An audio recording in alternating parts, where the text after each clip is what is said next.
Hey, sorry for interrupting. This is Perry Kurtz, and I just want to tell you I've got a new podcast. I know you're saying, oh, great, another one. Well, this one's different. It's called Happy News with Perry Kurtz. Happy news, good stuff, things to make you feel good about life. We're going to be talking to famous and infamous people that are friends of mine and discussing the happy news. You can listen to us on iTunes, Stitcher, Castbox, and wherever you listen to your podcasts, as well as watching us on Binge on This on YouTube. You tuned in now, locals, to What's Hood is saying with me, your boy FC, aka Fuera Cabron, right here on the Binge on This channel, a Goodnight production. You tuned into episode 40, so we live with 40 and homies. New time listeners, welcome. Old time listeners, what's hood? Part time listeners, how y'all been? I'm not gonna lie, I'm kind of digging on the part time listener soundbite. But to start this episode off heavy, I want to say rest in power to the homies. Well, not the homie, but my co-workers' parents. They passed away a month ago or so, back to back, due to this pandemic virus, you feel me? So rest in power to them. I want to take this moment to kind of pull back a little bit and reach and dig deep into the mythology of Mictlan. This episode we're dubbing it number 40, Mictlan, being that we are in the month of August, that we are in the inherent celebrations of the dead, and we're gonna examine what that means bit by bit, you feel me? Right now, as we start off, dog, I've been good. I'm just gonna get into this conversation, this topic, because it's been weighing. It's been weighing on a compa, you feel me? Mictlan, death, the whole nine, like the homie said earlier, an episode ago, the symbolism, dog, it's there. You feel me? So as we proceed forward right now, I'm just gonna explain the indigenous ideology of a soul. So when we think about the spiritual version of the soul, people tend to think about the Christianity aspect of it, and other cultures viewed it differently. So to us, when we're speaking about the soul, we're speaking about the spirit that resides within the heart, which our ancestors, our roots, call it the yoya. I'm fucking it up, dog. Like I said, I'm not fluent in Nahuatl, but we're making it work. We're making it pop. And right now, I'm going to read an excerpt from this artist, this preserver. I'm still trying to find the right words for the homie, but he does great artwork. On Instagram, he goes by Mi Corazon Mexica. I'm going to have Bryan tag the homie in the description, because props are due, dog. It's critical work to preserve and save our ancestors' roots, you feel me?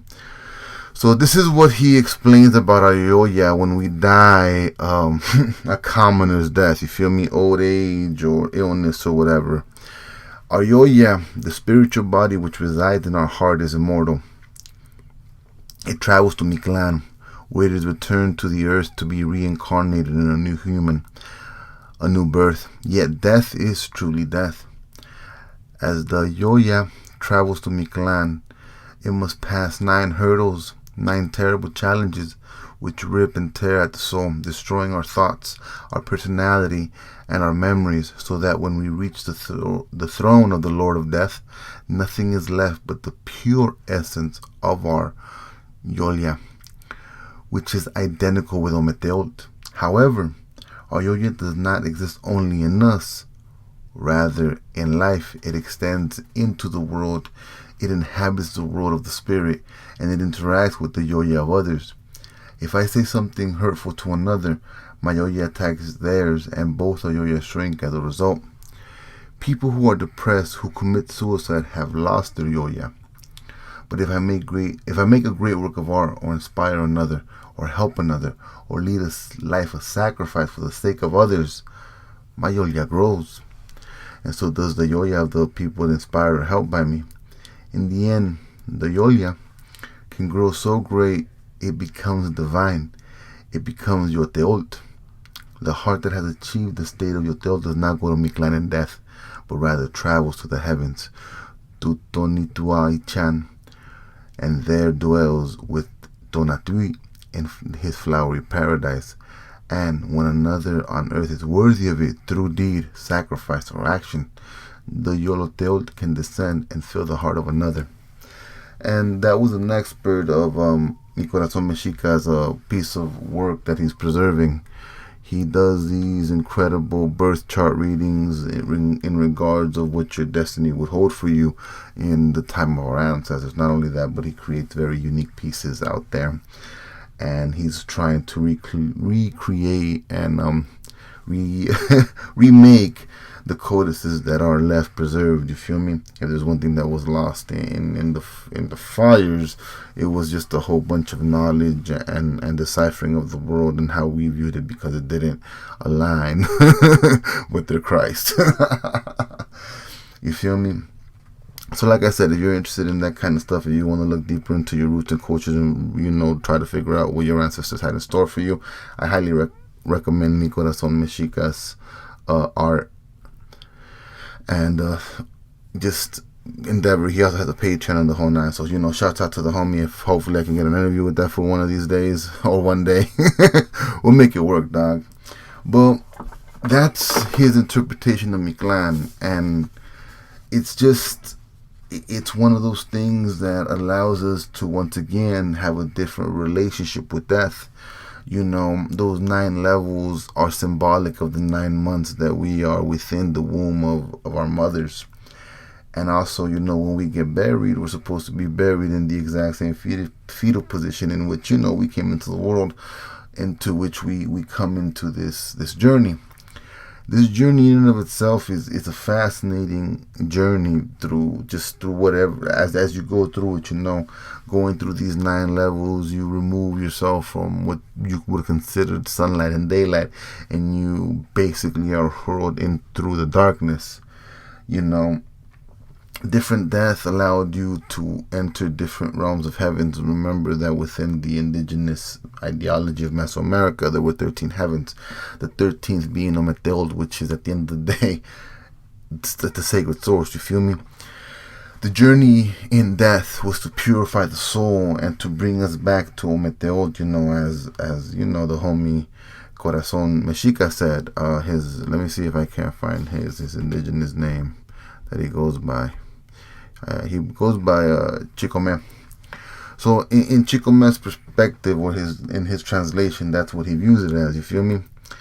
And here within my translation, I kind of feel it the similar way. Customs, traditions, the whole 9. So wherever you go and wherever you begin to look into our journey into the afterlife, into Mictlan, our spirit animal takes us there, and we awaken up in the shore through a big river.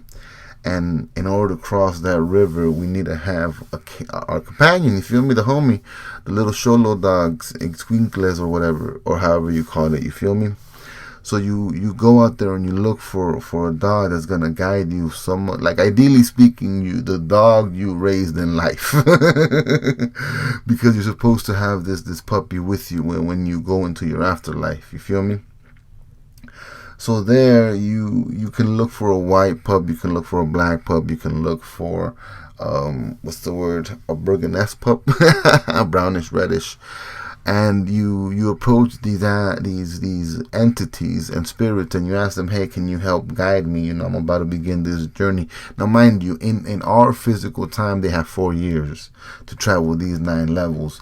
I'm still in search of why 4 years. You feel me? I haven't really found like the reasoning why, but hey, it is what it is. 4 years. That's the mission. So.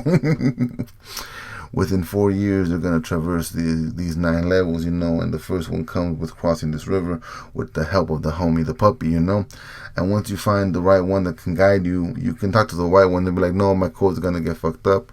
You can talk to a dark one. No, you lose me in the dark. Or you can find the reddish, brownish one that you're raised in life. Like, yeah, I got you. Let's go. And then once you get through that river, you come yourself into a place of 2 enormous mountains. And these mountains are there to test your patience that you had in life. You have to wait patiently or else get crushed within said mountains, you traverse through all these places just waiting, and you strip yourself as you go along. You're stripping yourself of these things that tie you to the earth, because the more you descend, the less, for a better lack of a word, the less human you must become, because you must, enter Ometeot divinely, which is back to, square one. So you're there waiting to cross, and once you find your way to cross, you go through it. And then once you go through it, the outcome of that is going down a path of obsidian, and every time this obsidian cuts you, it strips away at your soul. You're there crossing this path, getting cut as memories and emotions and feelings just get stripped by you. And it's just such a fascinating ideology when you sit down and think about it, just as you go through this, and all your suffering in life is just, being torn, like being literally ripped from you as you scrape yourself through a path of obsidian. And then you go and continue traveling, and you come across mountains of snow with wind so strong that again they cut at your very being.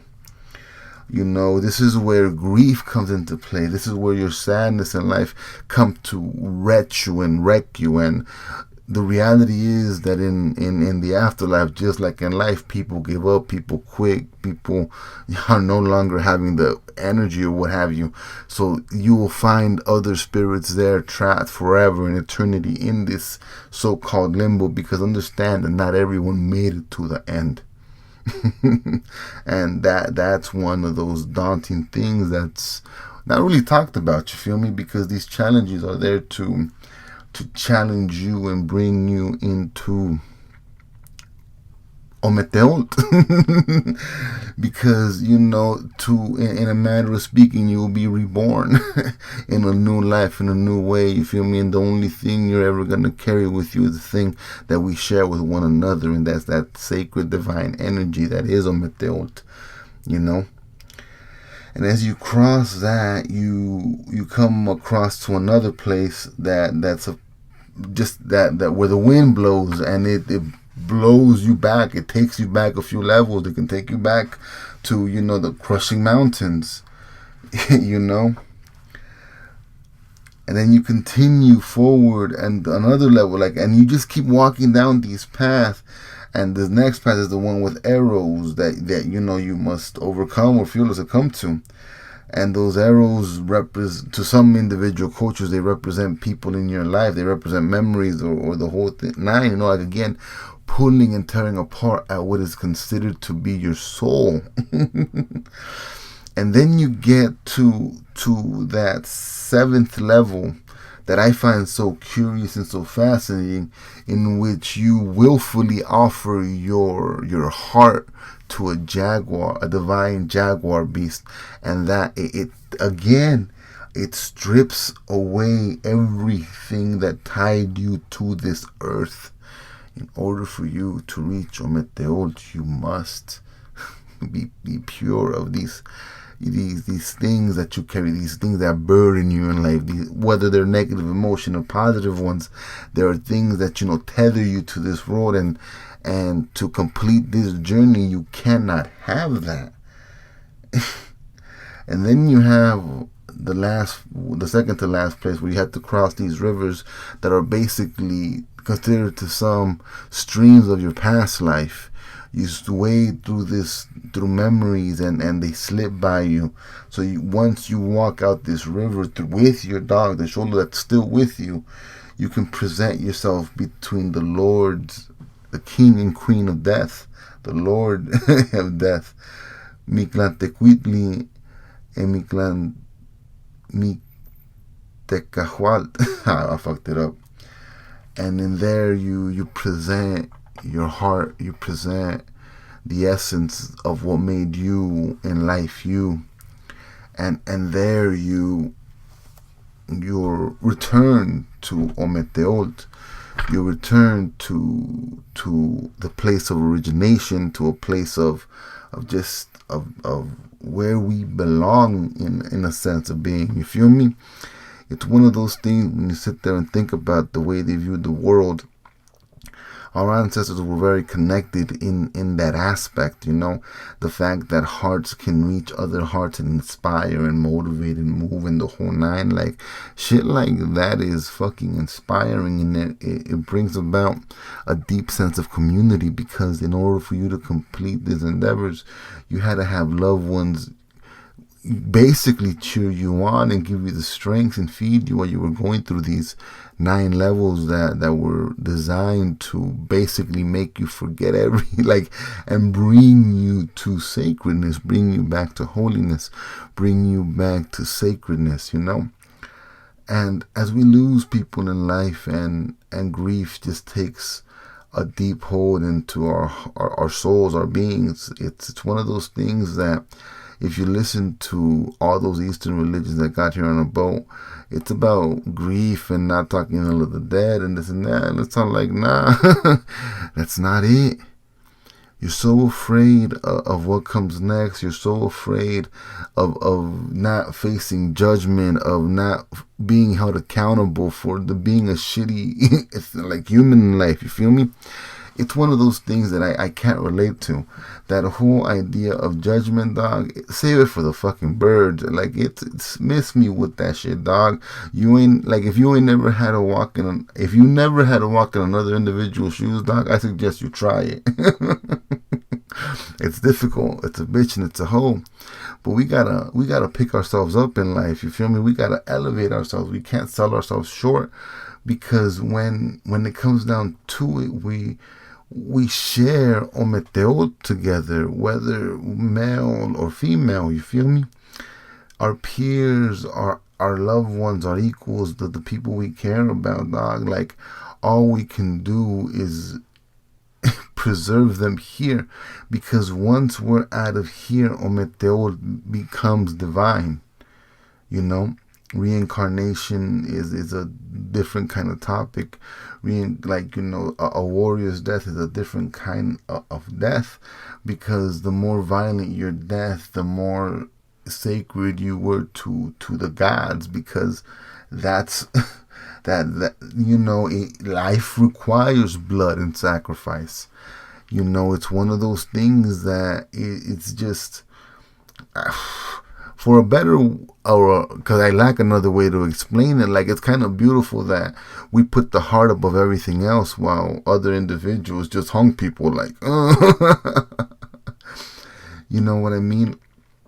It sucks having to hear about people losing their parents and not being ready for it, or how in shock they are, and it's one of those things where certain individuals that live a certain lifestyle, losing their parent in such a unforgiving way, and there's no real words behind it. Like, how do you give them solace? How do you give them peace?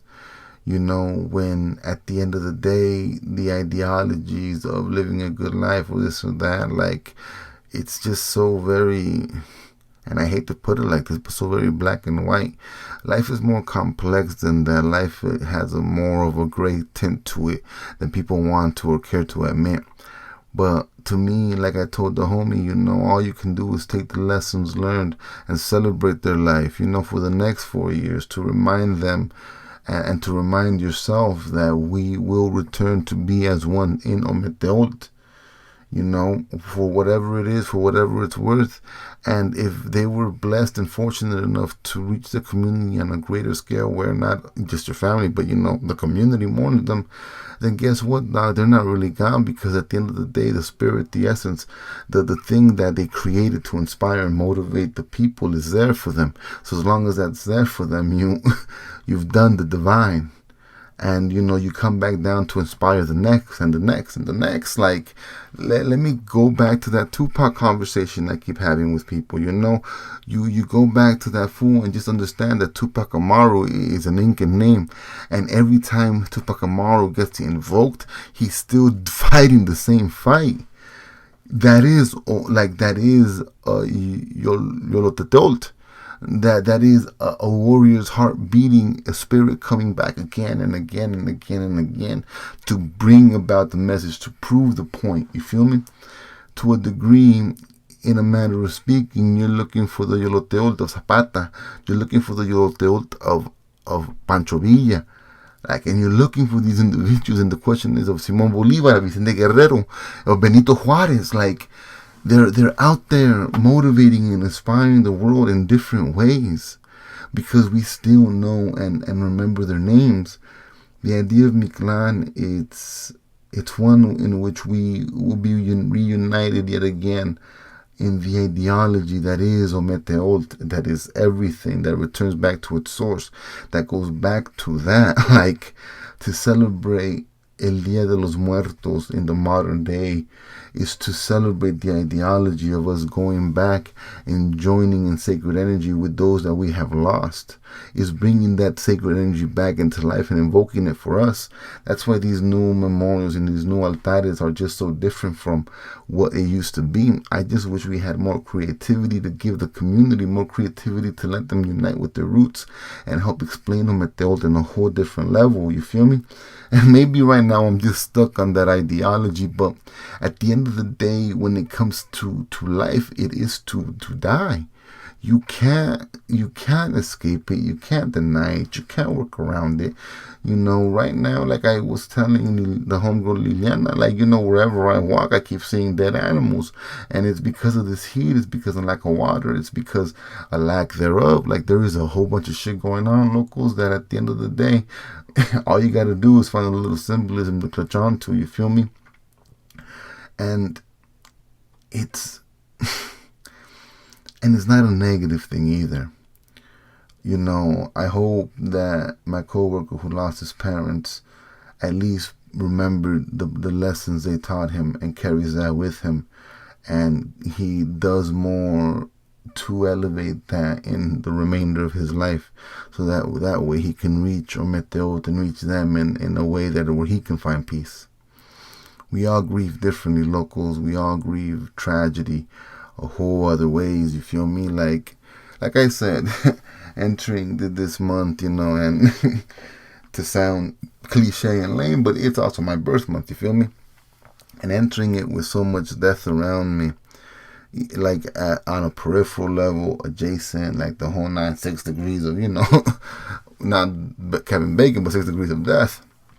It's around me, you know, my second or first, and it's impactful to me because it reminds me that this is what it is, that you can't escape it, you can't fight it, you can't deny it.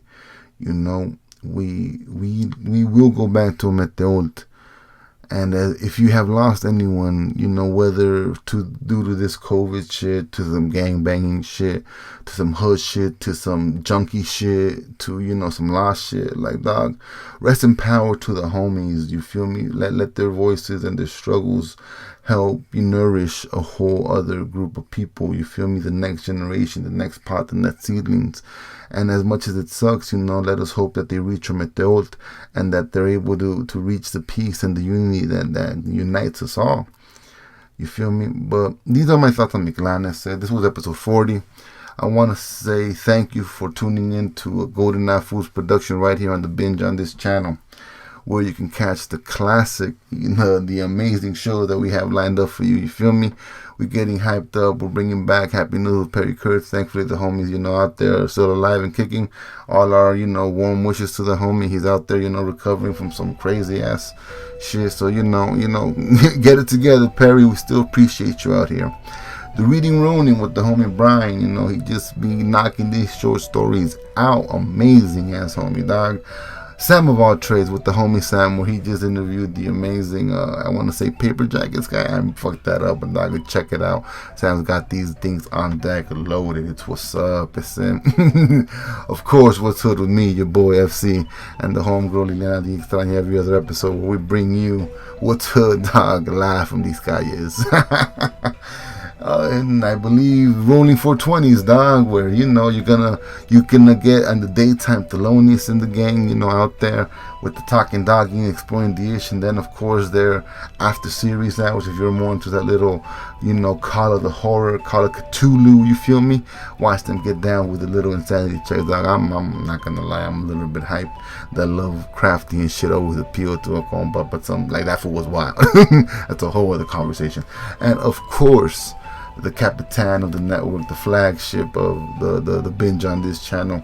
This, that, and the other with the homies Bryan and Sam, where they give you irreverency, dog. It don't even matter. Just tune in. Thank you for liking, subscribing. Remember to, click that subscription box on the YouTube, dog. We really appreciate it. I think we're at 80, so 20 more people to go, dog. We appreciate you. Thank you for tuning in. Episode 40 with me and your boy FC. All spice, no chicken. No chicken, all spice. It's all, I'm working on the exit outro, no doubt, yo. But like always, dog, stay up, stay true, chest, stay blessed. Rest in power to everyone we lost. Justice for the homegirl Breonna Taylor. Fuck the apps. And like always, a homie will catch y'all at the next light. Peace.